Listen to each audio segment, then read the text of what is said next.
The heroin epidemic has gripped the nation and is especially prevalent along the I-95 corridor, going up through Delaware, Philadelphia, New Jersey, and into New York. The problem is such that federal forces have come in to try to fight it. To talk more about the problem, and specifically in New Jersey, where they're having a serious heroin problem, is Andrew Ford and Ken Serrano from the Asbury Park Press and APP.com.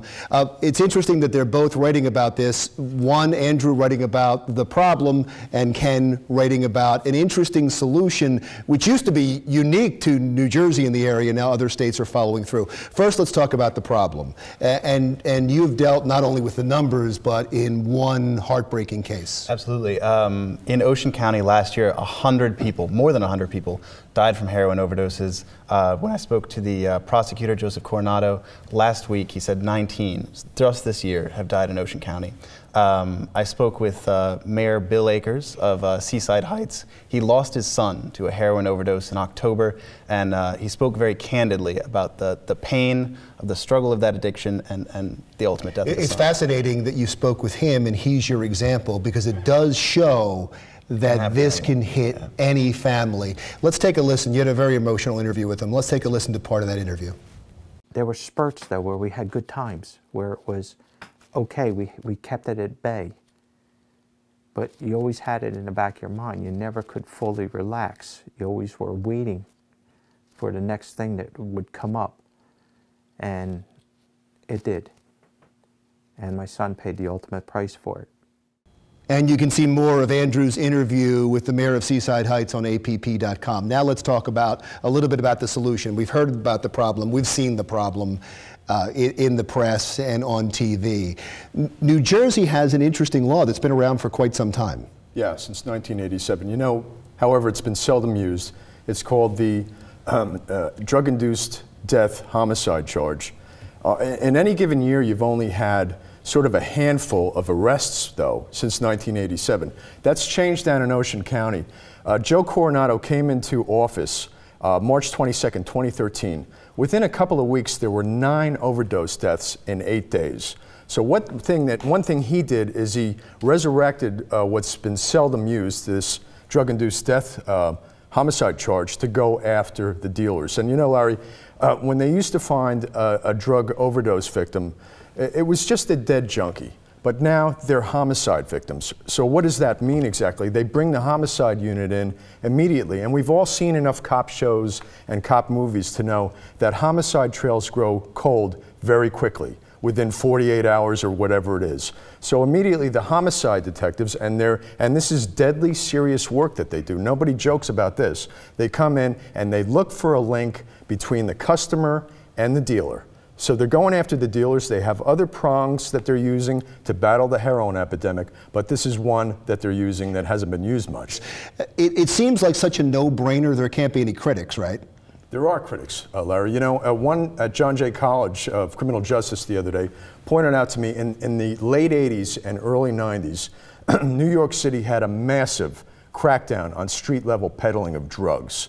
And it was such a crackdown that they had to rent barges to house some of these people who were charged. But what the critic points out, though, is that while that did create some change, there was less street violence, for instance. It did nothing to demand.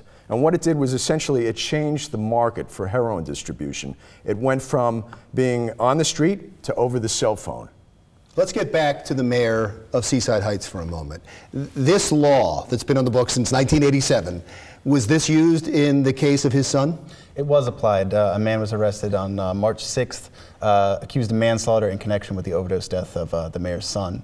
And while that doesn't necessarily bring satisfaction, doesn't bring back the mayor's son, the mayor is very pleased with the prosecutor's effort to go after dealers in hopes that it will save someone else. But I'm interested, though, you said that he was charged with manslaughter. Is that the official charge under this law, or is it murder?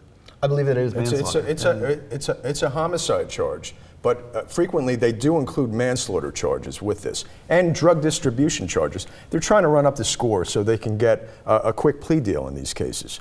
But understand, though, these are not easy to bring these charges. Only 10% of the cases in Ocean County involved these charges since Coronado came in. You would have to make the direct connection. I mean, to bring it to a grand jury, which is probably why it's a manslaughter charge. Because, as you're saying, you bring a lesser charge, you probably go for murder. You may only get manslaughter because it's difficult, I would think, to make that direct connection. Right, but once they make it, they say they have a good case.